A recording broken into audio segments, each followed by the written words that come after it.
Hello students, royal এডুকেয়ারের পক্ষ থেকে তোমাদের সকলকে স্বাগত জানাই। আজকে আমরা রায় ও মার্টিন প্রশ্নবিচিত্রা অষ্টম শ্রেণীর ইতিহাস বিষয়ের যে প্রথম স্কুলটি রয়েছে প্রথম পর্যায়ক্রমিক মূল্যায়নের জন্য সেই স্কুলটি প্রশ্ন উত্তর আমরা আজকে আলোচনা করব। তো চলো জেনে যাওয়া যাক প্রথমে যে প্রশ্নগুলো রয়েছে তার সঠিক উত্তর কী হবে। এক নম্বরে দেখতে পাচ্ছ বালুরঘাট হাই স্কুল, এই স্কুলটি রয়েছে। এই স্কুলের সমস্ত প্রশ্নগুলো আমরা আলোচনা করব। একে রয়েছে সঠিক উত্তর নির্বাচন করো। প্রথম প্রশ্ন রয়েছে কোন মুঘল সম্রাট সাদাত খানকে বুরহান মূলক উপাধি দেন? বুরহান উল মূলক উপাধি দেন। এতে রয়েছে ঔরঙ্গজেব, বিতে ফারুকশিয়ার, সিতে মোহাম্মদ শাহ এবং ডিতে রয়েছে বাহাদুর শাহ। সঠিক উত্তর হবে মোহাম্মদ শাহ। এর পরের প্রশ্ন রয়েছে আসফ জাহ মুবারিজ খানকে হারিয়ে দেন। এখানে চারটি অপশান রয়েছে। অপশানগুলো রয়েছে 1720 খ্রিস্টাব্দে, 1721 খ্রিস্টাব্দে, 1723 খ্রিস্টাব্দে না 1553 খ্রিস্টাব্দে। সঠিক উত্তর হবে 1723 খ্রিস্টাব্দে। নেক্সট প্রশ্নে চলো। 3 নম্বর রয়েছে কোন গভর্নর জেনারেল আমলে ইস্ট ইন্ডিয়া কোম্পানির সাম্রাজ্যবাদী রূপটি প্রকট হয়ে ওঠে? এখানেও চারটি option, Robert Clive, Lord Wellesley, Lord Dalhousie, Lord Cornwallis. সঠিক উত্তরটি হবে লর্ড ডালহৌসি। এক্ষেত্রে একটা কথা বলে রাখি যে সাম্রাজ্যবাদী রূপ বলতে ব্রিটিশ সরকার কিন্তু লর্ড ওয়েলেসলির সময়কাল থেকে, অর্থাৎ অধীনতামূলক মিত্রতা নীতি একটা সাম্রাজ্যবাদী নীতি ছিল, আর আরেকটি হচ্ছে লর্ড ডালহৌসির সত্যবিলোপ নীতি। তো লর্ড ডালহৌসি পরে এসেছিলেন, তো তার সময়কালে কিন্তু এই সাম্রাজ্যবাদী রূপটি প্রকট হয়ে উঠেছিল। এর পরের প্রশ্ন রয়েছে জোসেফ ডুপ্লে কে ছিলেন? জোসেফ ডুপ্লে ছিলেন ইংরেজ সেনাপতি নাকি ফরাসি সেনাপতি না ইংরেজ গভর্নর জেনারেল না ফরাসি গভর্নর জেনারেল? সঠিক উত্তর হবে অপশান ডি, ফরাসি গভর্নর জেনারেল। 5 নম্বর প্রশ্ন দেখো রয়েছে মাদ্রাজ প্রেসিডেন্সির শীতকালীন প্রশাসনিক কেন্দ্র ছিল A Ootacamund, B Surat, C Madras, D Masulipatnam. সঠিক উত্তর হবে মাদ্রাজ। এখানে দুটো কথা মনে রাখতে হবে। মাদ্রাজ প্রেসিডেন্সি অর্থাৎ বাংলায় যখন ব্রিটিশরা সাম্রাজ্য বিস্তার করেছিল সেই সময় তাদের কিন্তু তিনটি প্রেসিডেন্সি, প্রধান প্রেসিডেন্সি অঞ্চল ছিল। একটা হচ্ছে বাংলা প্রেসিডেন্সি, মাদ্রাজ প্রেসিডেন্সি এবং বোম্বাই প্রেসিডেন্সি। তো মাদ্রাজ প্রেসিডেন্সির যে প্রশাসনিক কেন্দ্র এটা কিন্তু দুটো ছিল। এখানে রয়েছে শীতকালীন প্রশাসনিক কেন্দ্র এবং আরেকটি ছিল কিন্তু গ্রীষ্মকালীন প্রশাসনিক কেন্দ্র। গ্রীষ্মকালীন প্রশাসনিক কেন্দ্রটি ছিল ওটাকামুন্দো। তাহলে এটা মনে রাখতেই পারো যে গ্রীষ্মকালীন প্রশাসনিক কেন্দ্র কোনটি? ওটাকামুন্দা। আর শীতকালীন হচ্ছে কিন্তু মাদ্রাজ। চলো পরের প্রশ্নে। নেক্সট রয়েছে হেইলিবেরি কলেজ প্রতিষ্ঠিত হয়েছিল কলকাতায়, ব্রিটেনে, মাদ্রাজে নাকি বোম্বাইতে? সঠিক উত্তর হবে ব্রিটেনে। তাহলে হেইলিবেরি কলেজ প্রতিষ্ঠিত হয়েছিল ব্রিটেনে। তো এই গেল প্রথম সঠিক উত্তর নির্বাচনের 6টি প্রশ্ন। এরপরে রয়েছে 2-1 কথায় উত্তর দাও। দেখো এখানে মান কিন্তু রয়েছে 1 নম্বরের 4টি প্রশ্ন, প্রশ্ন 4টি দেওয়া রয়েছে। 4টি প্রশ্নের উত্তর তোমাদের কিন্তু করতে হবে, অর্থাৎ শর্ট প্রশ্নে কিন্তু কোনো বিকল্প নেই। তো প্রথম প্রশ্ন রয়েছে দেখো মুঘল আমলে স্বশাসিত 3টি প্রধান আঞ্চলিক শক্তির নাম লেখো। স্বশাসিত অর্থাৎ নিজের মতো করে তারা কিন্তু স্বাধীনভাবে শাসন কার্য পরিচালনা করত, সেরকম কোনো 3টি আঞ্চলিক শক্তির নাম বলতে হবে। তোমরা জানো যে 3টি আঞ্চলিক শক্তির মধ্যে প্রথম ছিল কিন্তু বাংলা, তারপরেই ছিল হায়দ্রাবাদ এবং এরপরে রয়েছে কি অযোধ্যা। তাহলে 3টি আঞ্চলিক শক্তি কি হলো? বাংলা, হায়দ্রাবাদ ও অযোধ্যা। এই 3টি আঞ্চলিক শক্তি স্বশাসিত ছিল। তাহলে সঠিক উত্তর বাংলা, হায়দ্রাবাদ এবং অযোধ্যা। এর পরের প্রশ্ন রয়েছে দ্বৈত শাসন ব্যবস্থার প্রবর্তক কে? দ্বৈত শাসন ব্যবস্থার প্রবর্তক হলেন রবার্ট ক্লাইভ। কিন্তু এখানে প্রশ্ন রয়েছে দ্বৈত শাসন ব্যবস্থার অবসান ঘটান কে? দ্বৈত শাসন ব্যবস্থার অবসান ঘটান ওয়ারেন হেস্টিংস। Warren Hastings.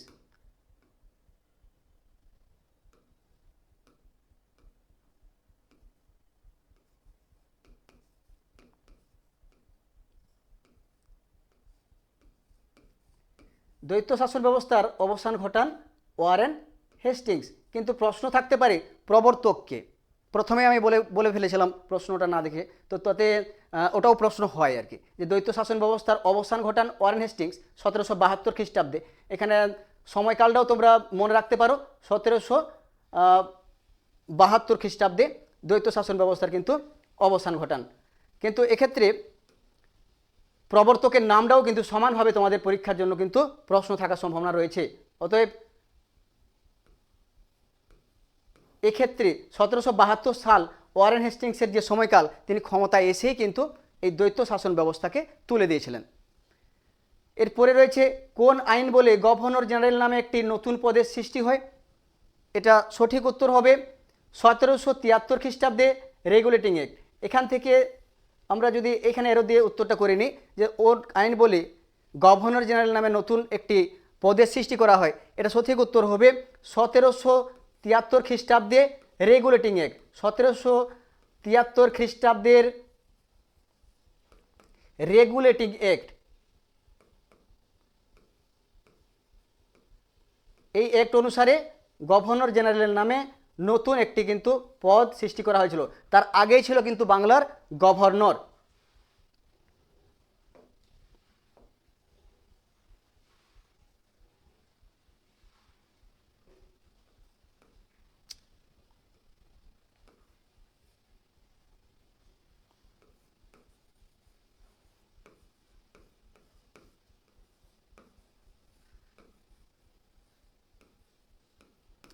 তাহলে 3 নম্বর প্রশ্ন যেটা ছিল কোন আইন বলে গভর্নর জেনারেল নামে একটি নতুন পদের সৃষ্টি হয়, সঠিক উত্তর হবে 1773 খ্রিস্টাব্দে রেগুলেটিং অ্যাক্ট।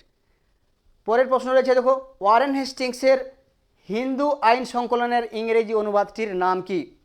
ওয়ারেন হেস্টিংসের এই হিন্দু যে তিনি আইনবিধি সংকলন করেছিলেন অর্থাৎ ইংরেজিতে অনুবাদ করেছিলেন, তার নাম ছিল এ কোড অফ জেন্টু লজ।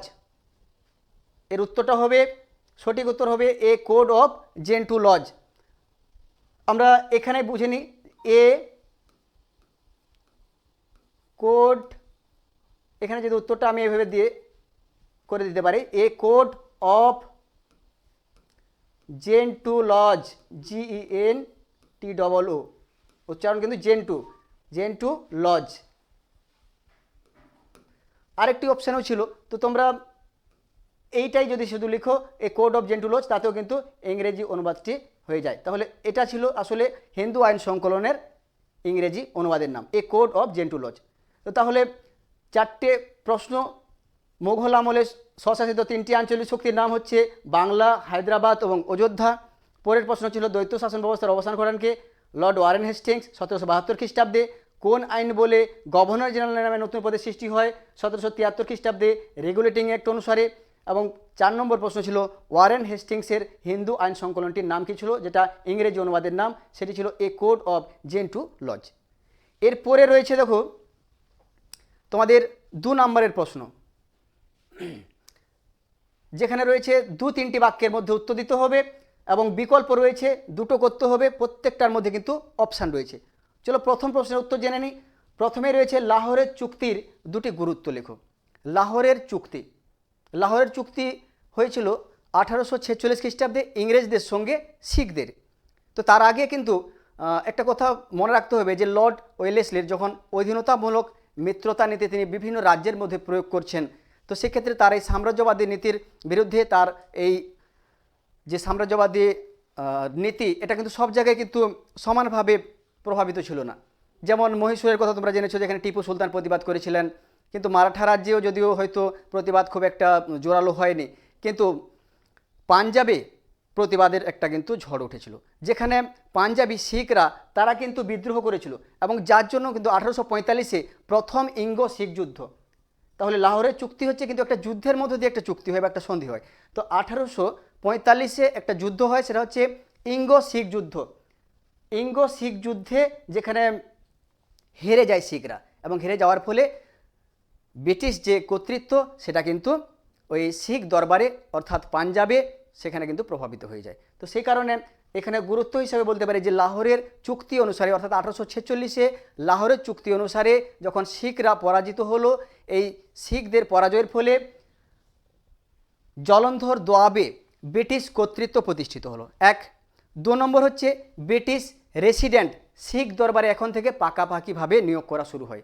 কাজেই বুঝতেই পারছো যে এই চুক্তির গুরুত্বটা কি, অর্থাৎ ব্রিটিশরা যে চেয়েছিল সাম্রাজ্যবাদের বিস্তার ঘটাতে, তাদের এই যুদ্ধের ফলে এবং চুক্তির ফলে কিন্তু সেই সাম্রাজ্যবাদের যে পথ, সেই পথটা কিন্তু অনেকটা প্রশস্ত হলো। তাহলে দুটো গুরুত্ব এখান থেকে মনে করতেই পারো। এরপরে অথবা প্রশ্ন রয়েছে অন্ধকূপ হত্যা বলতে কী বোঝো। অন্ধকূপ হত্যার কথা পড়তে গেলে আমাদের জানতে হবে যে এটা নবাব সিরাজউদ্দৌলার সঙ্গেই যুক্ত কথাটি। তো অন্ধকূপ হত্যা তিনিই ঘটিয়েছিলেন বলে এটা একটা মন্তব্য করা হয়েছে, এটা একটা বিতর্কিত বিষয়ও আছে। তো হত্যার বিষয়টা ছিল এরকমই যে সিরাজউদ্দৌলা যখন বাংলার নবাব হন, তো তখন কিন্তু ইংরেজরা তারা সিরাজের সঙ্গে নানা কারণে কিন্তু একটা বিরোধিতা তৈরি করেছিল। তাকে উপঢৌকন পাঠায়নি, বা অর্থাৎ সম্মান প্রদর্শন করেনি। নবাব হওয়ার জন্য যে একটা সম্মান প্রদর্শন করতে হয় সেটা তারা যেমন দেখায়নি। সেই সাথে সাথে দস্তকের অপব্যবহার করেছে। ফারুক শিয়ারের ফরমান অনুসারে তারা বিনা শুল্কে বাণিজ্যের অধিকার পেলেও দস্তকের কিন্তু অপব্যবহার করেছিল। তারপরে তারা দুর্গ নির্মাণ করেছিল, যেটা ছিল কিন্তু সম্পূর্ণভাবে অবৈধ।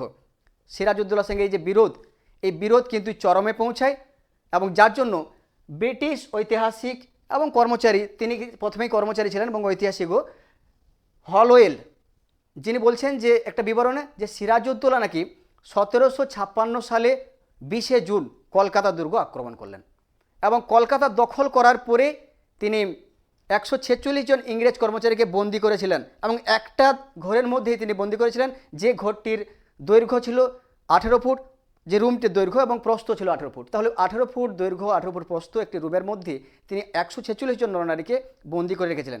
এবং হলওয়েল আরও দাবি জানান, তিনি অভিযোগ করেন যে সেই 146 জন নরনারীর মধ্যে নাকি 123 জন শ্বাসরুদ্ধ হয়ে মারা গেছিল।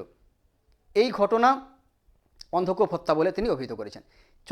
যদিও এই ঘটনার সত্যতা নিয়ে বিতর্ক রয়েছে, কারণ একটা 18 ফুট দীর্ঘ 18 ফুট প্রস্থ এরকম রুমের মধ্যে 146 জন নরনারী থাকতে পারে কিনা, তা একটা বিতর্কিত বিষয়। তাহলে অন্ধকূপ হত্যার পরে এই কথাগুলো কিন্তু বলাটাও কিন্তু প্রাসঙ্গিক। তো সেই জন্য ভারতীয় ঐতিহাসিক অক্ষয় কুমার মৈত্রীয় এটাকে অতিরঞ্জন বলেও প্রমাণ করেছিলেন, অর্থাৎ এটা হতেই পারে না। যাই হোক, তবে হলওয়েলের মত অনুসারে আমাদের এটা লিখতে হবে। ছোট করে যদি আমরা এটা লিখতে চাই অন্ধকূপ হত্যা, অর্থাৎ এভাবেই বলতে পারো যে নবাব সিরাজউদ্দৌলা কলকাতা দুর্গ আক্রমণ করে কলকাতা দখল করলেন, এবং তারপর 146 জন নরনারীকে একটি ঘরের মধ্যে তিনি বন্দি করে রেখেছিলেন বলে ব্রিটিশ কর্মচারী হলওয়েল অভিযোগ করেছিলেন, এবং তার মত অনুসারে 146 জনের মধ্যে 123 জন নাকি শ্বাসরুদ্ধ হয়ে মারা গেছিলেন ওই বদ্ধ ঘরের মধ্যে। তো ওই ঘটনাকেই তিনি অন্ধকূপ হত্যা বলে অভিহিত করেছেন। ব্যাস, তারপরে রয়েছে কর্নওয়ালিস কোড কি। 2 নম্বরের প্রশ্ন হচ্ছে কর্নওয়ালিস কোড। লর্ড কর্নওয়ালিস ছিলেন ভারতের গভর্নর জেনারেল, যিনি স্বচ্ছ এবং দক্ষ প্রশাসন ব্যবস্থা গড়ে তোলার জন্য সবসময় কিন্তু তিনি চাইতেন, এবং সেই কারণে তিনি তার আগে যে ওয়ারেন হেস্টিংস যে বিচার ব্যবস্থা তিনি প্রবর্তন করেছিলেন, সেই বিচার ব্যবস্থার ক্ষেত্রে যে নিয়মগুলো ছিল, যে আইনগুলো কার্যকর ছিল, সেই আইনগুলোকে তিনি সংহত করার জন্য, অর্থাৎ প্রচলিত আইনগুলিকে রেখে বিধিবদ্ধ একটা আইন তিনি তৈরি করেছিলেন সুষ্ঠুভাবে শাসন কার্য পরিচালনা করার জন্য। তাহলে যে আইনকে তিনি সুসংহত, প্রচলিত আইনগুলোকে সুসংহত করে একটি নতুন বিধিবদ্ধ কোড বা আইন তৈরি করেছিলেন, সেটা হচ্ছে কর্নওয়ালিস কোড। তাহলে কর্নওয়ালিস কোড হচ্ছে 1793 খ্রিস্টাব্দে লর্ড কর্নওয়ালিস প্রচলিত যে আইনগুলি ছিল সেগুলিকে সুসংহত করে একটি বিধিবদ্ধ আইন কাঠামো বা কোড তৈরি করেছিলেন, যা ছিল কর্নওয়ালিস কোড। অবশ্য এর দ্বারা রাজস্ব বিভাগ বা দেওয়ানি বিচার সংক্রান্ত বিভাগ সমস্তভাবে আলাদা করা সম্ভব হয়েছিল, এবং যার ফলে সুষ্ঠুভাবে শাসন কার্য পরিচালনা করা সম্ভব হয়েছিল। তারপরে রয়েছে কি ম্যাকলে মিনিটস কি। ম্যাকলে মিনিটস টমাস পেভিংটন ম্যাকলে, ম্যাকলের পুরো নাম হচ্ছে টমাস পেভিংটন ম্যাকলে। তিনি ছিলেন গভর্নর জেনারেল লর্ড উইলিয়াম বেন্টিংয়ের কিন্তু আইন সচিব, এবং একই সাথে সাথে তিনি ছিলেন ইংল্যান্ডের যে general committee of public instruction বা জনশিক্ষা যে কমিটি, তারও কিন্তু তিনি সভাপতি ছিলেন। তো তিনি ছিলেন পাশ্চাত্য শিক্ষার সমর্থক, অর্থাৎ ইংরেজি শিক্ষার সমর্থক।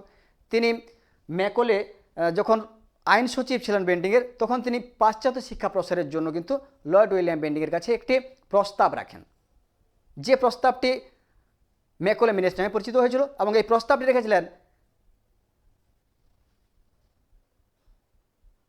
1935 সালের 2রা ফেব্রুয়ারি। তাহলে এই যে 1935-এর 2রা ফেব্রুয়ারি 1835 সালে 2রা ফেব্রুয়ারি, যেটা একটা প্রস্তাব ছিল, অর্থাৎ শিক্ষা সংক্রান্ত একটা প্রস্তাব, লর্ড টমাস বেবিংটন ম্যাকলের এই প্রস্তাবকে ম্যাকলে প্রস্তাব বলা হয়েছে বা ম্যাকলে মিনিটসও বলা হয়ে থাকে।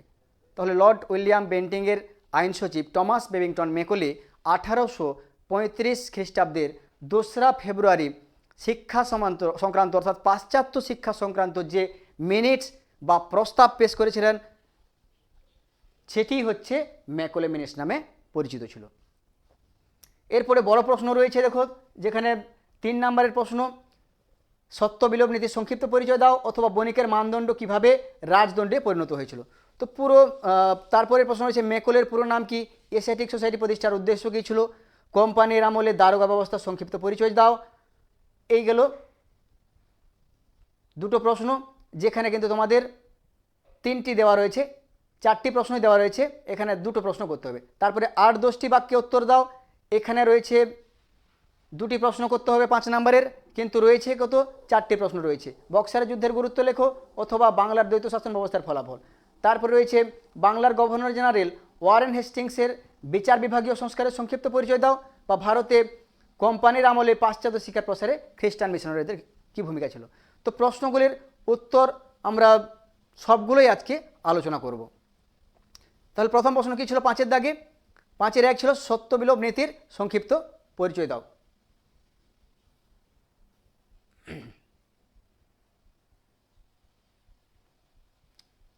তাহলে সত্য বিলোপ নীতি হচ্ছে, সত্য কথাটির অর্থ হচ্ছে মালিকানা, অর্থাৎ কোনো ধন সম্পত্তির উপরে বৈধ অধিকার। কেমন, একজন পিতা দেখবে যে তার পুত্রের নামে কিন্তু তার সমস্ত সম্পত্তি লিখে দিয়ে যান। সেরকমভাবে কি, যখন কোনো দেশীয় রাজ্যের রাজা তিনি যখন তার রাজসিংহাসন থেকে তিনি যখন অবসর নেবেন আমরা বলতে পারি, অর্থাৎ তিনি যখন বৃদ্ধ হয়ে যাবেন, কার্যক্ষমতা হারিয়ে ফেলবেন, তখন কিন্তু তার সুপুত্রের হাতে বা তার দক্ষ যে পরিচিত সেনাপতি বা কারোর হাতে থেকে তিনি তার দায়িত্বটা অর্পণ করে যাবেন। তো এটাই ছিল আসলে কি, সত্য বা মালিকানা। তাহলে সত্য কথার অর্থ, কিন্তু এই সত্যের বিলোপ করা হয়েছিল, অর্থাৎ মালিকানার বিলোপ সাধন করা হয়েছিল, ধ্বংস করে দেওয়া হয়েছিল। তো সত্য বিলোপ নীতি ছিল আসলে লর্ড ডালহৌসির প্রবর্তিত একটি নগ্ন সাম্রাজ্যবাদী নীতি। কেন নগ্ন সাম্রাজ্যবাদী বলছি, কারণ এই নীতি ফলেই তিনি শর্ত চাপিয়ে দিয়েছিলেন, যে যেখানে বলা হয়েছিল যে কোনো দেশীয় রাজ্যের রাজা, ব্রিটিশ আশ্রিত অবশ্য রাজ্য, যেখানে কোনো রাজ্যের রাজা যদি অপুত্রক থাকেন, অর্থাৎ নিঃসন্তান থাকেন, তাহলে সেই রাজ্যের রাজাকে আর কিন্তু কোনো দত্তক পুত্র গ্রহণ করতে পারবেন না, এবং তার সেই রাজ্য পুরোপুরিভাবে ব্রিটিশদের অধীনে চলে আসবে। তো এটি ছিল আসলে সত্য বিলোপ নীতির। তো এই নীতিটা আসলে সাম্রাজ্যবাদী নীতি। এই নীতির মধ্য দিয়ে লর্ড ডালহৌসি ব্রিটিশ সাম্রাজ্যের বিস্তার ঘটাতে চেয়েছিলেন। তো নীতিটির শর্ত অনুসারে দেশীয় রাজারা যেহেতু দত্তক নিতে পারবে না, তো কাজেই দেশীয় যে রাজ্যগুলো ছিল, যারা যে সমস্ত রাজ্যের রাজারা নিঃসন্তান ছিলেন বা যাদের পুত্র সন্তান ছিল না, তারা সেই রাজ্য কিন্তু পুরোপুরিভাবে হারিয়ে ফেলেছিল, অর্থাৎ ব্রিটিশরা সেই রাজ্য কিন্তু অধিকার করে নেয়। তো এখানে প্রথম যে রাজ্যটি এই নীতির শিকার হয়েছিল, এই সাম্রাজ্যবাদী নীতির শিকার হয়, সেটি ছিল কিন্তু সাতারা রাজ্য। সাতারা রাজ্যের রাজা কিন্তু অপুত্রক ছিলেন এবং তিনি দত্তক পুত্র গ্রহণ করেছিলেন। কিন্তু দত্তক পুত্র গ্রহণ করলেও 1848 খ্রিস্টাব্দে 1848 খ্রিস্টাব্দে সাতারা রাজ্যটিকে ব্রিটিশরা কিন্তু গ্রাস করে নেয়। কারণ তিনি যে সাম্রাজ্যবাদী নীতি গ্রহণ করেছিলেন, তার সেই উদ্দেশ্যই কিন্তু তিনি বজায় রেখেছিলেন, অর্থাৎ দত্তক পুত্র গ্রহণ করা যাবে না। তাই দত্তক পুত্রকে স্বীকার না করে 1848 খ্রিস্টাব্দে এই সাতারা রাজ্যটি কিন্তু লর্ড ডালহৌসি দখল করে নিলেন। এরপরে 1849 খ্রিস্টাব্দে ঝাঁসি রাজ্যের ক্ষেত্রেও ঠিক একই রকমভাবে সেখানকার রাজাও নিঃসন্তান ছিলেন, সেটাও গ্রহণ করে নেয়। তারপরে 1854, 1853 এরকম করে পরপরভাবে বিভিন্ন রাজ্য, যেমন অযোধ্যা ছিল শেষের দিকে, তারপরে ঝাঁসি রয়েছে, তারপরে সম্বলপুর ছিল, উড়িষ্যার সম্বলপুর, যেটাও কিন্তু ব্রিটিশ সাম্রাজ্যের অধীনে চলে এসেছিল এই একই রকম কারণে, অর্থাৎ রাজারা ছিলেন অপুত্রক। তাহলে সত্য বিলোপ নীতি ছিল আসলে ব্রিটিশদের একটি সাম্রাজ্যবাদের বিস্তারের জন্য একটি গুরুত্বপূর্ণ নীতি, যেটার মধ্য দিয়ে আসলে কোনো রকমভাবে যুদ্ধ ছাড়া বলা যেতে পারে একটা শর্ত আরোপ করে ইংরেজরা কিন্তু এই দেশীয় রাজ্যগুলিকে ব্রিটিশদের অর্থাৎ নিজেদের তাদের সাম্রাজ্যের অধীনে নিয়ে আসতে পেরেছিল। তবে এর ফলে একটা বিষয় তোমরা খেয়াল করতে পারো যে দেশীয় রাজ্যের রাজারা মোটেও কিন্তু খুশি ছিলেন না। খুশি থাকবেন কি? থাকবেনই তো। কারণ কেন থাকবেন না, এখানে দেশীয় রাজারা বিনা শর্তে তারা কিন্তু যেহেতু তাদের রাজ্য হারাতে হয়েছে সেই কারণে তারা কিন্তু কোনো রকমভাবে ব্রিটিশদের প্রতি সদয় ছিলেন না এবং তারা ব্রিটিশ বিরোধী মনোভাবে আক্রান্ত ছিলেন। তো সেই জন্য দেখা যায় শেষ পর্যন্ত তারা ব্রিটিশ বিরোধী ষড়যন্ত্রে লিপ্ত হন। তো এইগুলো সত্য বিলোপ নীতির কথা। তাহলে উদ্দেশ্য ছিল যে রাজ্য বিস্তার করা এবং উত্তরাধিকার যেগুলো রয়েছে দেশীয় রাজ্যে সেটাকে হরণ করে নেওয়া, এভাবে উদ্দেশ্য দিতে পারে। নীতি অপুত্রক অবস্থায় কেউ মারা গেলে কোনো দেশের রাজা দেশীয় রাজা সেই রাজ্য কিন্তু ব্রিটিশ সাম্রাজ্যের অধীনে চলে আসবে, এইভাবে তার ফলে সেই রাজ্যের বিলুপ্ত হয়ে যেত অর্থাৎ ব্রিটিশদের অধীনে চলে আসতো। এইভাবে ফলাফল হচ্ছে কি, এর ফলে দেখা যায় যে ব্রিটিশদের একটা অনেকগুলো রাজ্য দখল করার ফলে তাদের কিন্তু সাম্রাজ্যের বিস্তার ঘটেছিল। এবং আরেকটি গুরুত্বপূর্ণ পয়েন্ট যেটা লাস্টে বললাম যে দেশীয় রাজ্যের রাজারা ব্রিটিশ বিরোধী মনোভাবে সজাগ হয়েছিল।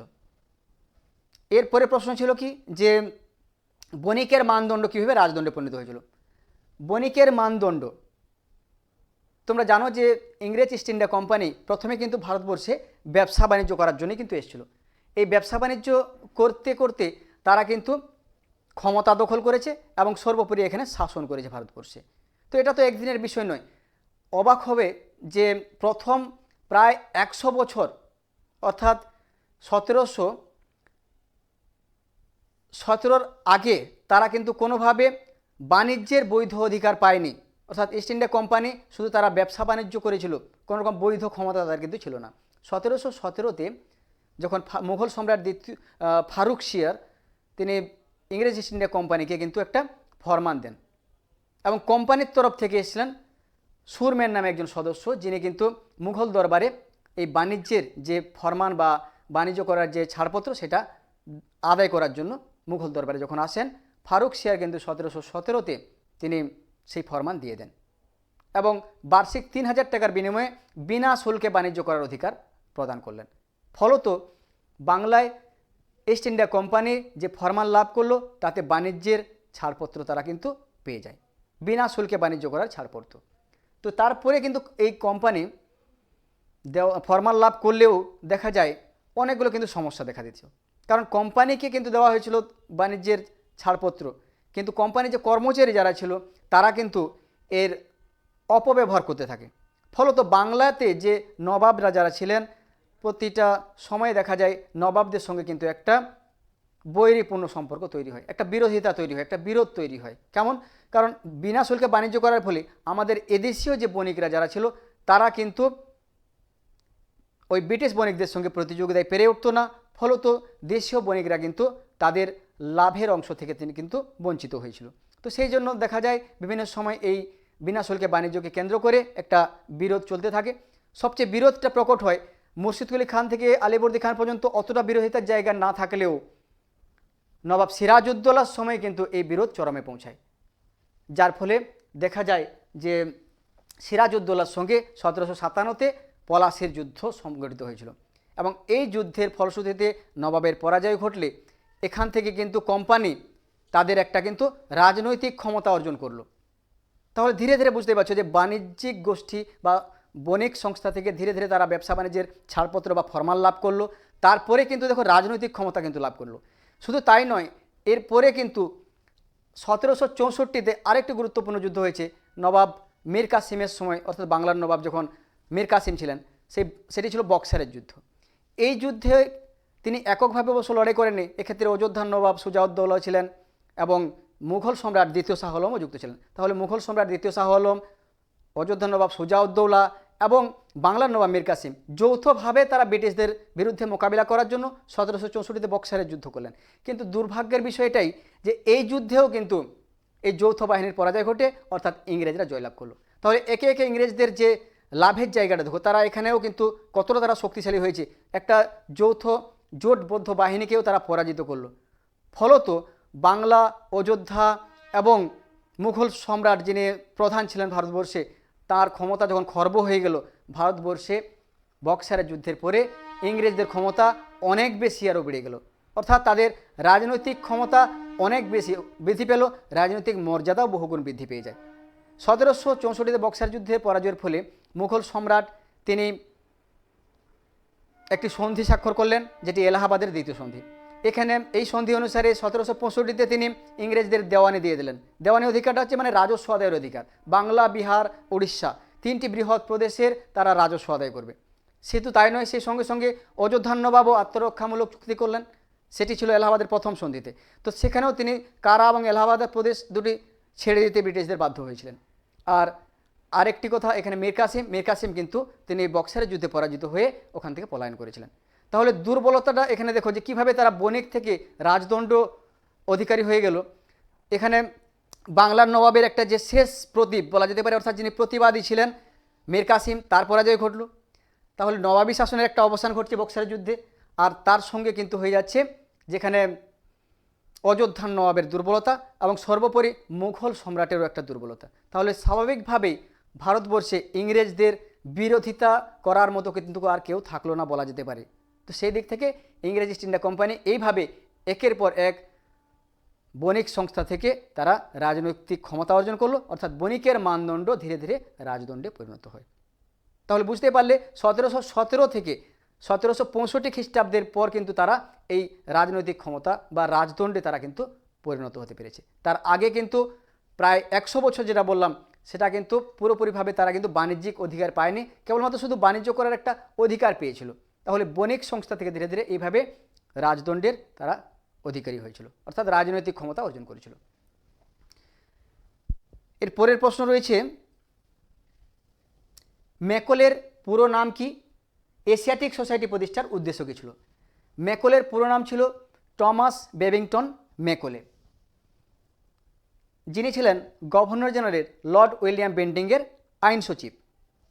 এবং ম্যাকলে মিনিটস বলতে গিয়েই তো এর আগে আমরা 2 নম্বরের প্রশ্নে আলোচনা করে দিয়েছি, তাহলে ম্যাকলের পুরো নাম তোমরা জেনে গেছো। এরপরে রয়েছে এশিয়াটিক সোসাইটি প্রতিষ্ঠার উদ্দেশ্য কী ছিল? এশিয়াটিক সোসাইটি এটি প্রতিষ্ঠিত হয়েছিল 1784 খ্রিস্টাব্দে এবং প্রতিষ্ঠাতা ছিলেন স্যার উইলিয়াম জোন্স। এটি প্রতিষ্ঠার প্রধান উদ্দেশ্য ছিল যে ভারতবর্ষে ইংরেজরা যখন এখানে কোম্পানির শাসন শুরু হয়ে গেছে, তখন কিন্তু তারা চাইতো এদেশে শিক্ষা বিস্তারের ক্ষেত্রে কিছুটা হলেও প্রভাব খাটাতে। কারণ পাশ্চাত্য শিক্ষার বিস্তার ঘটলে ভারতবাসীদের মধ্যে যদি একটা শিক্ষিত অংশের মানুষ যদি এই পাশ্চাত্য শিক্ষার অধিকারে আসে, তাহলে ব্রিটিশদেরই কাজকর্মগুলো বা প্রশাসনিক কাজগুলো করতে তাদের সুবিধা হবে, ভারতীয় সংস্কৃতিকে তারা বুঝতে পারবে।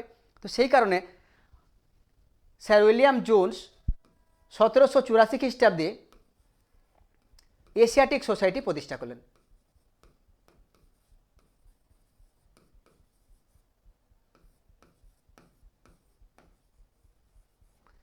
এই সোসাইটি প্রতিষ্ঠার উদ্দেশ্য ছিল তাহলে এক, ভারতীয় সংস্কৃতিকে বোঝা, অর্থাৎ ভারতের যে প্রাচীন ঐতিহ্য, এখানকার যে মানুষের যে প্রকৃতি, এখানকার যে শিল্প, এখানকার যে রীতিনীতি অর্থাৎ কালচার, সমস্ত বিষয়গুলোকে বোঝার জন্য এশিয়াটিক সোসাইটি প্রতিষ্ঠা হয়েছিল। অর্থাৎ এই সোসাইটির সদস্যরা তাহলে ভারতীয় সংস্কৃতিকে যদি বুঝতে পারে, তাহলে তারা ভালোভাবে শাসন প্রতিষ্ঠা করতে পারবে ভারতবর্ষে, দৃঢ়ভাবে তাদের শাসনকে আরও মজবুত করতে পারবে।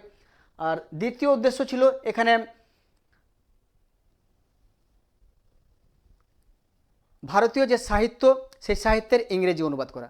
কারণ ভারতীয় সাহিত্যকে যদি তারা বুঝতে পারে, ভারতীয় মানুষের রীতিনীতি, কালচার, কৃষ্টি, সংস্কৃতি সব কিছু তারা অনুধাবন করতে পারবে। তাই তার ফলে তাদের কিন্তু একটা ইংরেজিতে অনুবাদ করে নিলে তাদের ভারতীয় সংস্কৃতিকে বুঝতে সুবিধা হবে। আর ঐতিহ্য সংরক্ষণ, প্রাচ্যের পুঁথি এবং জ্ঞান সংরক্ষণ করা, এটা তো বললাম। যেখানে এই উদ্দেশ্যে তাদের একটা মনে হয়েছিল যে উইলিয়াম জোন্স মনে করেছিলেন এক্ষেত্রে যে যদি তারা এইভাবে পাশ্চাত্য শিক্ষা, বিশেষত ইংরেজি শিক্ষার দিকে তারা ভারতীয়দেরকে মনোনিবেশ করাতে পারে, তাহলে কিন্তু ব্রিটিশদের সঙ্গে ভারতীয়দের একটা সুসম্পর্ক বজায় থাকবে। অর্থাৎ ভারতীয়রা কোনোভাবে আর তখন আন্দোলনে সামিল হতে পারবে না বা স্বাধীনতার দাবি তুলতে পারবে না। এখান থেকে কিন্তু এরকম একটা উদ্দেশ্যও কিন্তু উইলিয়াম জোন্সের ছিল। তাই ব্রিটিশদের মধ্যে একটা সম্পর্ক দৃঢ় হবে, এইরকম চিন্তাভাবনা করে তিনি কিন্তু 1784-তে এশিয়াটিক সোসাইটি প্রতিষ্ঠা করেছিলেন। পরে রয়েছে কোম্পানির আমলে দারোগা ব্যবস্থা সংক্ষিপ্ত পরিচয় দাও। দারোগা ব্যবস্থা অর্থাৎ পুলিশ ব্যবস্থা, পুলিশ স্টেশনে যিনি প্রধান থাকেন, প্রধান যে কর্মকর্তা তাকে আমরা দারোগা বলি। তো এই দারোগা ব্যবস্থা কোম্পানির আমলে কিন্তু চালু হয়েছিল 1793 খ্রিস্টাব্দে লর্ড কর্নওয়ালিস। 1793 খ্রিস্টাব্দে লর্ড কর্নওয়ালিস এই পুলিশ ব্যবস্থার প্রবর্তন করেছিলেন। কেন প্রবর্তন করলেন? কারণ এর আগে দেখো যে ওয়েলেসলির অধীনতামূলক মিত্রতা নীতি, সত্যবিলোপ নীতি, বিভিন্ন ধরনের যে সাম্রাজ্যবাদী নীতিগুলো তারা গ্রহণ করেছে এবং ভারতবর্ষের সাম্রাজ্য বিস্তার করছে। ব্রিটিশ রেসিডেন্টস ব্যবস্থা এর আগে হয়ে গেছে জানা, যে তাতে রেসিডেন্টরা বিভিন্ন প্রদেশগুলোতে তারা শাসন কার্য পরিচালনা করছে। তো ধীরে ধীরে সেখানে কিন্তু অনেকগুলো সমস্যা দেখা দিত, রাজস্ব আদায়ের সংক্রান্ত সমস্যা, বিবাদ, এগুলো কিন্তু লেগে থাকতো। তো সেই জায়গায় সুষ্ঠুভাবে শাসন কার্য পরিচালনা করার জন্য, শান্তি শৃঙ্খলা বজায় রাখার জন্য কর্নওয়ালিস তিনি কী করলেন? 1793 খ্রিস্টাব্দে পুলিশ ব্যবস্থা প্রবর্তন করলেন। কারণ এর আগে পর্যন্ত মুঘল আমলে কিন্তু এই পুলিশ ব্যবস্থাটা পুরোপুরিভাবে ছিল কিন্তু যেখানে জমিদারদের হাতে। জমিদাররাই এই শান্তি শৃঙ্খলার দায়িত্বটা বজায় রাখতো। তবে জমিদাররা কখনো পুরোপুরি শান্তি শৃঙ্খলা যে বজায় রাখেনি এটা তোমরা বুঝতেই পারছো। কারণ জমিদাররা সবসময় চায় কি অধিক পরিমাণে রাজস্ব আদায় করে অত্যাচার করতে। তো সেই কারণে কর্নওয়ালিস কিন্তু দেখলেন যে তার স্বচ্ছ প্রশাসন ব্যবস্থা গড়ে তুলতে গেলে পুলিশ ব্যবস্থার প্রয়োজন। তো সেই জন্য তিনি 1793-তে পুলিশ ব্যবস্থা সংস্কার করলেন এবং পুলিশ ব্যবস্থা প্রবর্তন করে তিনি প্রত্যেকটা যে জেলা সেখানে একটি করে থানা তৈরি করলেন এবং সেই থানায় একজন করে প্রধান কর্মকর্তাকে দায়িত্ব দেন, যিনি দারোগা নামে পরিচিত ছিলেন। তাহলে দারোগারাও কিন্তু আবার পুরোপুরি স্বাধীন ছিল না, তারা শুধুমাত্র স্থানীয় যে অঞ্চলগুলি ছিল সেগুলোতে তারা আইন শৃঙ্খলা বজায় রাখত। অর্থাৎ ব্রিটিশ কর্তৃত্বের একটা প্রতীক বলতে পারি পুলিশ বা দারোগা ব্যবস্থা। কিন্তু তারাও কিন্তু জেলা ম্যাজিস্ট্রেটদের অধীনে থাকতেন, অর্থাৎ দারোগারাও কিন্তু জেলা ম্যাজিস্ট্রেটদের অধীনে বা অধীনস্থ ছিলেন। আর গ্রামাঞ্চলগুলিতে আরও যে শান্তি শৃঙ্খলা যাতে বিঘ্নিত না হয় তার জন্য চৌকিদার নিয়োগ করা হতো। আজকের দিনের সঙ্গে তোমরা ভেবে দেখো তো যে পুলিশ ব্যবস্থা, পুলিশরা কী করে সাধারণত একটা নির্দিষ্ট যে অঞ্চল বা এলাকা সেখানে কোনো শান্তি শৃঙ্খলা যাতে বিঘ্নিত না হয়, অর্থাৎ আইনের শাসন প্রতিষ্ঠা করা যায়, শান্তি শৃঙ্খলা বজায় রাখা যায়, সেই বিষয়টা তারা কিন্তু দেখভাল করেন। যে কোনো ছোটো ছোটো সমস্যাগুলো তারা সমাধান করেন। কিন্তু বৃহত্তর সমস্যা হলে সেনাবাহিনীদের অবশ্যই নিয়োগ করতে হয়, সেটা তোমরা জানো। তো এক্ষেত্রে দারোগাদের নিয়ন্ত্রণ করতো কিন্তু ম্যাজিস্ট্রেটরা, আর দারোগারা অবশ্য নিয়ন্ত্রণ করতো চৌকিদারদেরকে, এবং চৌকিদারকে তারা দায়িত্ব দিত সেখানে কোনো বৃহৎ সমস্যা হলে তবে কিন্তু দারোগারা সেখানে গিয়ে সেই সমস্যার সমাধান করত। তো এরপরে কিন্তু দেখা যায় এই যে আগেই বলেছি যে যেখানে শান্তি শৃঙ্খলা রক্ষার দায়িত্ব আগে দেওয়া হয়েছিল যেখানে জমিদারদের, তো এই জমিদারদের সঙ্গে দারোগাদের কিন্তু একটা সমঝোতা তৈরি হয়ে যায়। কীরকম সমঝোতা? তো জমিদাররা সবসময় চাইতো কি নিজেদের সুবিধা মতো করে নিজেদের আখের গোছাতে। তো অর্থাৎ তারা সবসময় চাইতো যে নিজেদেরকে সবসময় কতটা সুবিধা করে নেওয়া যায়।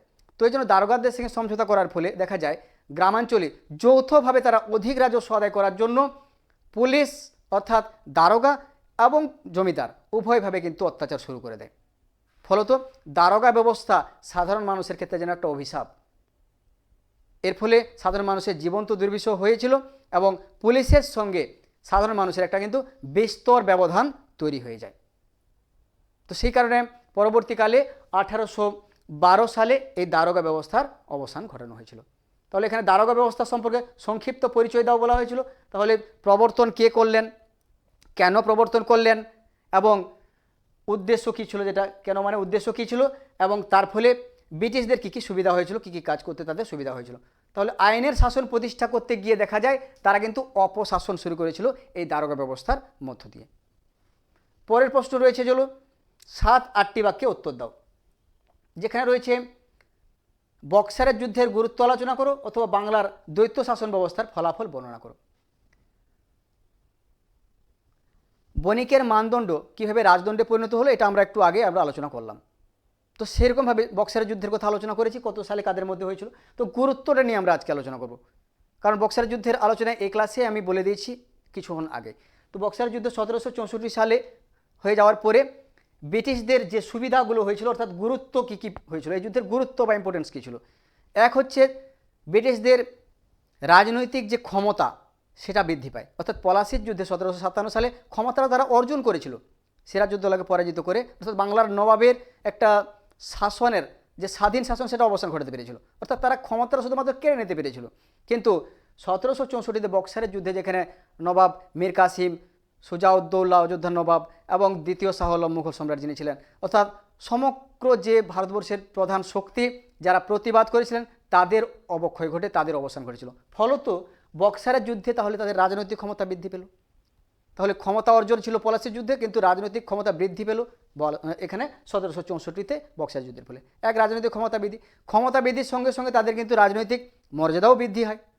আর সবচেয়ে গুরুত্বপূর্ণ পয়েন্ট হচ্ছে এখানে তারা দেওয়ানি লাভ করলো 1765 সালে, কারণ বক্সারের যুদ্ধে দ্বিতীয় শাহ আলম পরাজয় বরণ করেছিলেন, অর্থাৎ যৌথ বাহিনী যেটা পরাজিত হয়েছিল, যার ফলশ্রুতিতে দেখা যায় এলাহাবাদের দ্বিতীয় সন্ধি অনুসারে 1765-তে তিনি কিন্তু ইংরেজদের বাংলা, বিহার এবং উড়িষ্যার দেওয়ানি অধিকার প্রদান করলেন। তাহলে ব্রিটিশদের কাছে এই সন্ধি বা এই যুদ্ধের গুরুত্ব ছিল অপরিসীম, কারণ বক্সারের যুদ্ধে তাদের রাজনৈতিক ক্ষমতা মর্যাদা বৃদ্ধি পাচ্ছে, একই সাথে সাথে তারা রাজস্ব আদায়ের অধিকার লাভ করছে। তৃতীয় গুরুত্বপূর্ণ পয়েন্টটি হচ্ছে এখানে বাংলাতে একটা কিন্তু স্বাধীন যে নবাবী শাসন, সেই নবাবী শাসনের শেষ প্রদীপটুকু এখানে কিন্তু নিষ্প্রভ হয়ে যায়, নিভে যায়। কারণ মীর কাসিমের পর যিনি বাংলার নবাব হয়েছিলেন তিনি হচ্ছেন মীর জাফর, যিনি আগে থেকে কিন্তু ব্রিটিশদের দলদাস বা ব্রিটিশদের সঙ্গে সমঝোতা করে চলতেন। এবং তার পরবর্তীকালে মীর জাফরের পরে 1765-তে অবশ্য মীর জাফর মারা যান, তারপরে তার পুত্র নজমউদ্দৌলা যখন ক্ষমতায় আসেন, নজমউদ্দৌলাও কিন্তু তিনি ছিলেন পুতুল সম্রাট, অর্থাৎ ব্রিটিশরা ঠিক যেমনভাবে পরিচালনা করতে চেয়েছিল ঠিক তেমনটাই চালিত হয়েছিল। তাহলে গুরুত্ব কি এখান থেকে আসতে পারে, যে বক্সার যুদ্ধের গুরুত্ব এখান থেকে আমরা বলতে পারি বাংলায় নবাবী শাসনের যে ক্ষমতা, অর্থাৎ বাংলার নবাবদের ক্ষমতা পুরোপুরিভাবে বিলুপ্ত হয়ে যায় বলতে পারি এক কথায়। অর্থাৎ ইংরেজদের এখানে ক্ষমতা যেমন বাড়ছে, নবাবদের ক্ষমতা এখানে কিন্তু হ্রাস পাচ্ছে, এটা একটা দিক। এইভাবে সবচেয়ে গুরুত্বপূর্ণ কারণ হচ্ছে এই বক্সার যুদ্ধের পরেই কিন্তু ইংরেজ ইস্ট ইন্ডিয়া কোম্পানি দ্বৈত শাসন ব্যবস্থা প্রবর্তন করেছিল 1765-তেই। তাহলে দেওয়ানি লাভ একই সঙ্গে তার সঙ্গে দ্বৈত শাসন ব্যবস্থা প্রবর্তন করে, ফলস্বরূপ দেখা যায় বাংলার নবাবের হাতে যেখানে কোনোরকমভাবে ক্ষমতা থাকে না, অন্যদিকে ইংরেজ ইস্ট ইন্ডিয়া কোম্পানি কিন্তু চূড়ান্ত ক্ষমতার অধিকারী হয়ে ওঠে। এইভাবে বক্সারের যুদ্ধে ব্রিটিশদের একটা গুরুত্ব পরিলক্ষিত হয়েছিল। উত্তরগুলো দেওয়া রয়েছে, চাইলেই তোমরা স্ক্রিনশট করে নিতে পারো। এই যে যা যা বললাম দেখো, যে ব্রিটিশদের আধিপত্য প্রতিষ্ঠা, এলাহাবাদের সন্ধি, অর্থাৎ দুটো সন্ধি হয়েছিল, প্রথম সন্ধি সুজাউদ্দৌলার সঙ্গে আর দ্বিতীয় সন্ধি মুঘল সম্রাট দ্বিতীয় শাহ আলমের সঙ্গে, যেখানে দেওয়ানি লাভ দ্বিতীয় অনুসারে। তারপরে দেখো দ্বৈত শাসন ব্যবস্থার কথা বললাম। তারপরে আরেকটি গুরুত্বপূর্ণ রয়েছে যেটা বলতে গিয়ে বলা হয়ে ওঠেনি, সেটা হচ্ছে অর্থনৈতিক এবং প্রশাসনিক নিয়ন্ত্রণ। অর্থাৎ আগে ইংরেজ ইস্ট ইন্ডিয়া কোম্পানির কর্মচারীরা ইংল্যান্ড থেকে অর্থ নিয়ে আসতো, কিন্তু বর্তমানে তারা দেওয়ানি লাভ করার পর এখানেই কিন্তু তারা অর্থ আত্মসাৎ করতে থাকে এবং একই সাথে সাথে এখান থেকে প্রভূত সম্পদ ভারতবর্ষ থেকে ইংল্যান্ডেও তারা কিন্তু পাচার করতে থাকে, অর্থাৎ আর্থিক শোষণ এখন থেকে তারা কিন্তু শুরু করে দিয়েছিল। তো এইভাবে ভারতবর্ষে দ্বৈত শাসন ব্যবস্থা এবং পরবর্তীকালে যে বক্সারের যুদ্ধে যে গুরুত্ব এইভাবেই কিন্তু পরিলক্ষিত হয়েছিল। পরে রয়েছে অথবা প্রশ্নে দেওয়া ছিল 1765 সালে দ্বৈত শাসন ব্যবস্থা ইস্ট ইন্ডিয়া কোম্পানির নবাবের মধ্যে কতটা প্রভাব বিস্তার করেছিল, না প্রশ্নটা দেখে নিয়েছিল।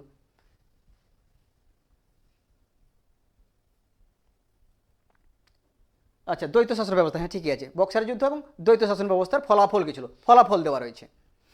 তাহলে ফলাফল দেওয়া রয়েছে এখানে, তাহলে দ্বৈত শাসন ব্যবস্থা কি আগে বুঝে নিই। দ্বৈত শাসন ব্যবস্থা সেটি হচ্ছে দুই ধরনের শাসকের যেখানে একটা ভূমিকা, কিন্তু বাস্তবে দেখা যায় 1765 খ্রিস্টাব্দে ইস্ট ইন্ডিয়া কোম্পানি দেওয়ানি লাভ করার পর রবার্ট ক্লাইভ, যিনি গভর্নর ছিলেন বাংলার, তিনি কিন্তু ভারতবর্ষে চূড়ান্ত ক্ষমতা অধিকার করে বাংলায় এক ধরনের শাসন ব্যবস্থা প্রবর্তন করেছিলেন, যেখানে নবাবের হাতে ছিল, যেখানে কোনোরকমভাবে শুধুমাত্র নামে মাত্র নবাব, নামে মাত্র ক্ষমতা, আর পুরোপুরিভাবে চূড়ান্ত ক্ষমতার অধিকারী যেহেতু ব্রিটিশরা হয়েছিল, সেজন্য নবাবের হাতে ছিল ক্ষমতাহীন দায়িত্ব, আর ইংরেজ ইস্ট ইন্ডিয়া কোম্পানির কাছে ছিল দায়িত্বহীন রাজনৈতিক অর্থনৈতিক ক্ষমতা।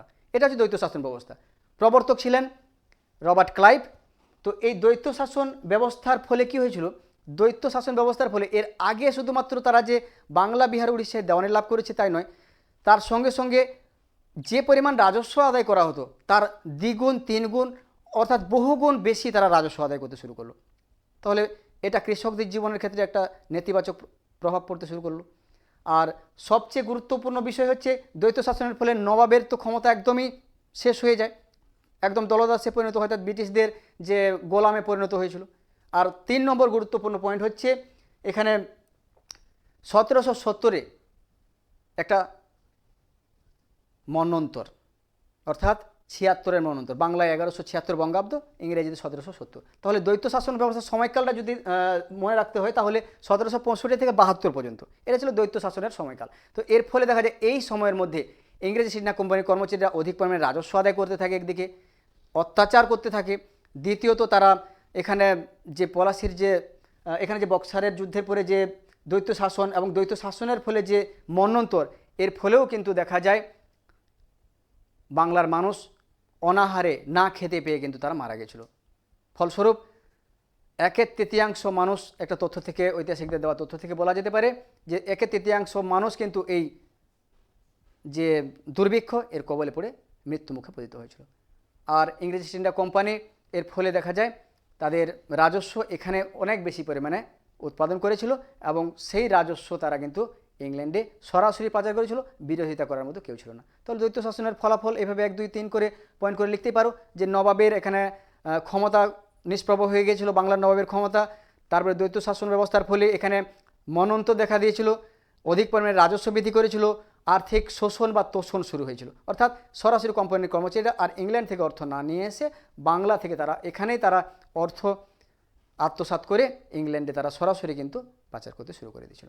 তো এইভাবে আর্থিক শোষণ শুরু হয়েছিল। এখানে উত্তরগুলো সেভাবেই রয়েছে।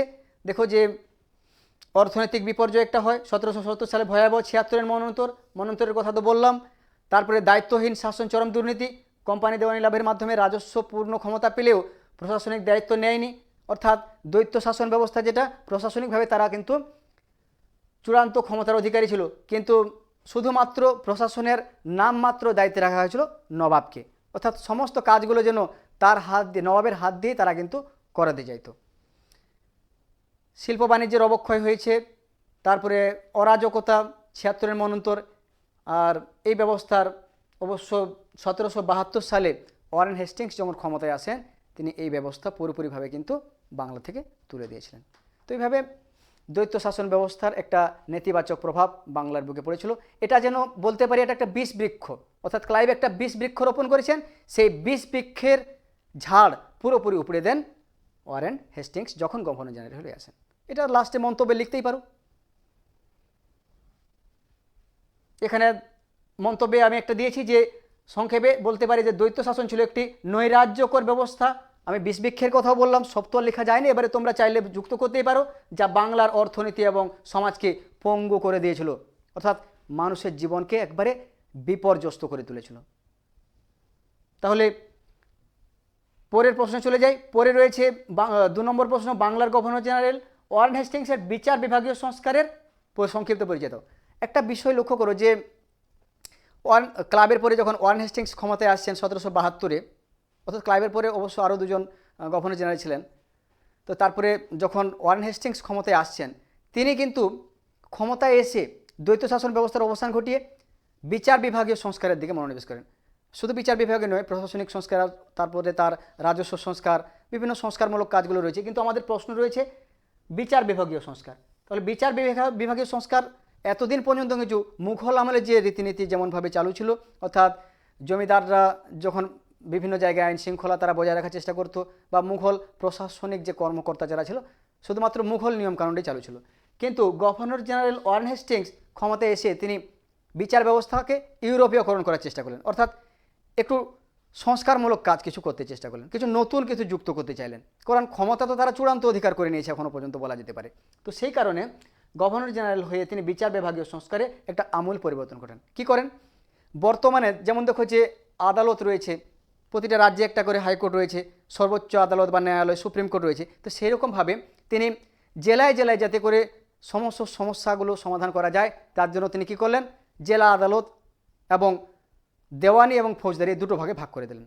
তাহলে জেলায় জেলায় কী করেন, দেওয়ানি আদালত, একটা ফৌজদারি। দেওয়ানি মানে হচ্ছে যেখানে রাজস্ব সংক্রান্ত, জমি জমা সংক্রান্ত যে সমস্ত মামলা হবে তার সুরাহা করা, বিচার করা।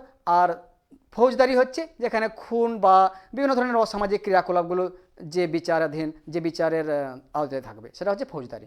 তো এই ক্ষেত্রে দেওয়ানি ক্ষেত্রে তিনি কিছুটা দেশীয় যে শাসক ছিল বা মানুষজন ছিলেন তাদেরকে প্রাধান্য দিয়েছিলেন। কাদেরকে? কিছু হিন্দু আইন এবং ইসলাম আইনের এমন কিছু কিছু শব্দ ছিল বা কথা দ্বন্দ্ব ছিল যেগুলোকে হয়তো পুরোপুরিভাবে ব্যাখ্যা করার জন্য তিনি কিছু ব্যাখ্যাকার নিয়োগ করেছিলেন, এবং কিছু দেশীয় শাসক অর্থাৎ ব্রাহ্মণ বা মৌলবী যারা পণ্ডিত মানুষ, শাসক বলবো না, পণ্ডিত মানুষকে নিয়োগ করেছিলেন যারা আইনগুলোর ব্যাখ্যা করবে, অর্থাৎ সুষ্ঠুভাবে যাতে বিচার করা যায় তার একটা ব্যবস্থা করে। তবে পুরোপুরিভাবে নিয়ন্ত্রণ করতো কিন্তু ইউরোপীয় বিচারপতিরা। তো এরপরে দেওয়ানি এবং ফৌজদারি আদালত আলাদা করে দেওয়ার পরে 1774-এ তার সময়কালে কলকাতা সুপ্রিম কোর্ট স্থাপিত হয়। তাহলে প্রথমে দেখো দেওয়া রয়েছে 1772-এ দুটি আদালত প্রতিষ্ঠা করলেন, অর্থাৎ একটা হচ্ছে দেওয়ানি, একটা হচ্ছে ফৌজদারি আদালত মফস্বল এলাকায়। তারপরে এই যে আপিল আদালত, অর্থাৎ এটাও একটা পয়েন্ট যে সর্বোচ্চ আদালত যেটা বললাম স্থাপন করা হয় সেটা হচ্ছে 1774-এ কলকাতা সুপ্রিম কোর্ট প্রতিষ্ঠা করলেন। এর ফলে দেখা যায় যে যদি জেলা আদালতগুলোর মধ্যে কোনোরকমভাবে কোনো সমস্যা দেখা দেয় সেটা কিন্তু সুপ্রিম কোর্টে গিয়ে অর্থাৎ উচ্চ আদালতে সেটা আপিল করা যেত, যেটা বর্তমানেও কিন্তু হয়ে থাকে। যদি জেলা আদালতে কোনো রকম সমস্যা হয় সেটা রাজ্য বা হাইকোর্টে গিয়ে সেটা কিন্তু তার ন্যায় পাওয়া যেতে পারে, যদি সে কোনো অপরাধী যে যদি অপরাধ না করে থাকে, বা ন্যায় বিচার পাওয়ার জন্য কিন্তু সর্বোচ্চ আদালতেও কিন্তু যাওয়ার ব্যাপারটা থাকে। তাহলে তখনই কিন্তু এই ব্যবস্থাটা চালু হয়ে গেছিলো যে সদর দেওয়ানি আদালত বা সদর যে নিজামত আদালত তিনি তৈরি করেছিলেন, এই দুটো আদালতে গিয়ে জেলা সংক্রান্ত সমস্ত রকমভাবে যে অভিযোগ যদি থাকতো সেগুলো তারা কিন্তু আপিল করতে পারতো। আর তার সঙ্গে সুপ্রিম কোর্ট প্রতিষ্ঠা করেছিলেন যেখানে সর্বোচ্চ বিচারের একটা কিন্তু জায়গা ছিল। এরপরে রয়েছে আরেকটি গুরুত্বপূর্ণ সংস্কার, যেখানে আইনগুলিকে সংহত রূপ দেওয়ার জন্য তিনি একটা বিধিবদ্ধ আইন চালু করেছিলেন। কেমনভাবে?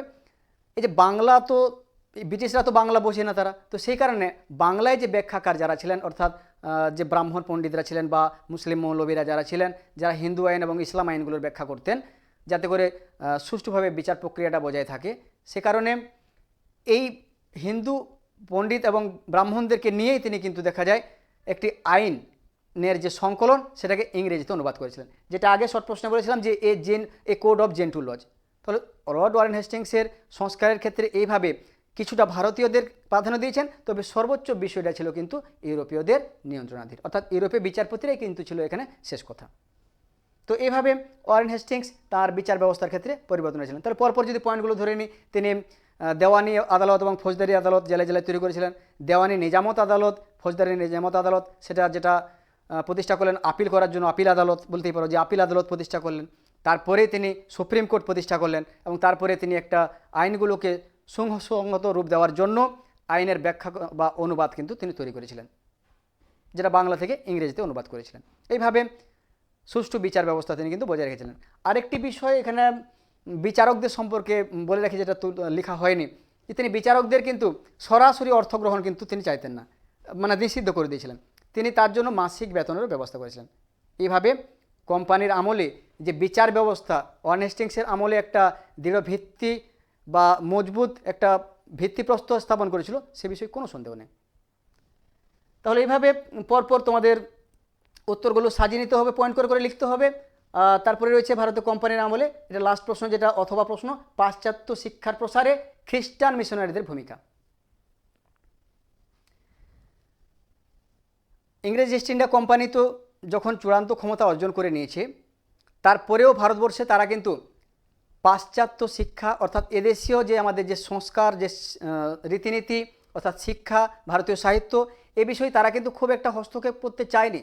তাদের মধ্যে একটা কিন্তু ভয় কাজ করছিল, একটা উন্মাদনা কাজ করছে যে তারা যদি এদেশের সংস্কৃতিতে হস্তক্ষেপ করে, অর্থাৎ শিল্প, সাহিত্য, ভাষা, সংস্কৃতি বলতে যদি মূলত এই দিকগুলো বোঝানো হয়, তাহলে শিল্প, সাহিত্য, ভাষা, অর্থাৎ তারা কিন্তু এই ভাষাতে হস্তক্ষেপ করতে চায়নি, ভারতীয় সংস্কৃতিতে হস্তক্ষেপ করতে চায়নি। কেন?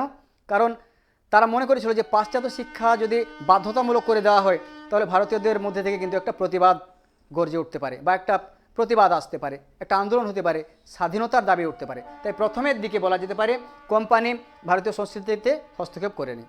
তো সেই জন্য ঊনবিংশ শতাব্দীর শুরুতে যেটা উল্লেখ করে দিয়েছে সময়কালটা, পাশ্চাত্য শিক্ষার প্রসারে খ্রিস্টান মিশনারিরা একটা কিন্তু গুরুত্বপূর্ণ ভূমিকা পালন করলো। তারা ভারতবর্ষে এসেছিল, ভারতবর্ষে এসে কিন্তু তারা চেয়েছিল খ্রিস্ট ধর্ম প্রচার করতে, একই সাথে সাথে তারা কিন্তু শিক্ষা বিস্তারে মনোনিবেশও করেছিল। তো এখানে আমরা খ্রিস্টান মিশনারিদের তিনটি বিষয়ে আমরা এখানে উল্লেখ করব। একটা হচ্ছে ব্যাপটিস্ট মিশনারিদের একটা কিছু ভাগ আর কি, এখানে সেই ভাগটা কিছুটা এড়িয়ে গেছি, তাই একটু বুঝে নেওয়া যাক। যে খ্রিস্টান মিশনারিদের মধ্যে একটু ভাগ ছিল, যেটা ছিল ব্যাপটিস্ট মিশনারি, তারপরে ছিল লন্ডন মিশনারি অফ সোসাইটি, আর আরেকটি ছিল জেসুইট মিশনারি। প্রত্যেকে মিশনারি, বিভিন্ন সময় সময় তারা আগে পড়ে এসেছিলেন। তো এটা আমি সাজিয়ে নিয়েছি।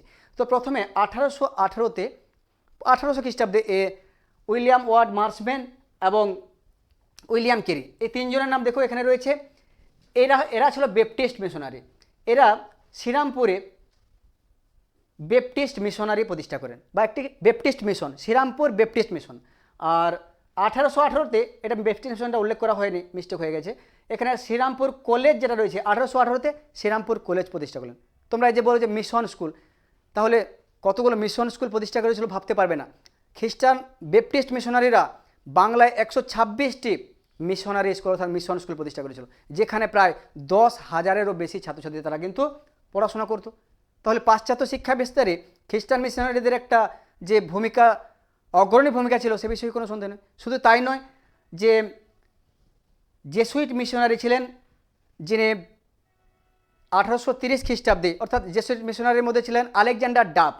নামটা মনে রাখবে, আলেকজান্ডার ডাব, যিনি কিন্তু 1830 খ্রিস্টাব্দে জেনারেল অ্যাসেম্বলিজ ইনস্টিটিউশন নামে একটি শিক্ষা প্রতিষ্ঠান গড়ে তুলেছিলেন, যেটা বর্তমানে স্কটিশ চার্চ কলেজ নামে পরিচিত। তাহলে জেনারেল অ্যাসেম্বলিজ ইনস্টিটিউশন এটাও খ্রিস্টান মিশনারিদের তৈরি, যা স্কটিশ চার্চ কলেজ আজকের দিনে, সেটা কিন্তু বর্তমান নামও শর্টপ্রশ্ন থাকতেই পারে। তবে এখানে খ্রিস্টান মিশনারিদের যে একটা পাশ্চাত্য শিক্ষা বিস্তারে গুরুত্বপূর্ণ ভূমিকা ছিল, সে বিষয়ে কোনো সন্দেহ নেই। তো এক্ষেত্রে তারা যেমন ধর্মীয় শিক্ষা নিয়ে আলোচনা করতো, একই সাথে সাথে তারা বিভিন্ন ধরনের গ্রন্থের অনুবাদ তৈরি করে, তার সাথে সাথে বাংলা, ভূগোল, ইতিহাস বিভিন্ন বিষয়গুলোও কিন্তু একই সাথে সাথে চর্চা করত। এইভাবে খ্রিস্টান মিশনারিরা ভারতবর্ষে পাশ্চাত্য শিক্ষার বিস্তার করেছিল, অবশ্য সরকারিভাবে নয়, বেসরকারি উদ্যোগে। তাই পাশ্চাত্য শিক্ষা বিস্তারে এই জন্য বলা যেতেই পারে শেষে যে খ্রিস্টান মিশনারিদের ভূমিকা ছিল অনস্বীকার্য। তো তাহলে এই গেল আজকের একটা স্কুলের সম্পূর্ণ পুঙ্খানুপুঙ্খভাবে সমাধান। ভিডিওটি তোমাদের কেমন লাগলো অবশ্যই কমেন্টে জানিও। যদি কোনো কিছু তোমাদের জানা থাকে অবশ্যই কমেন্ট করবে। দেখা হচ্ছে পরের কোনো একটি স্কুলে, অর্থাৎ পরবর্তী আরেকটি স্কুল নিয়ে আমরা আলোচনা করব। ততক্ষণ পর্যন্ত বাই।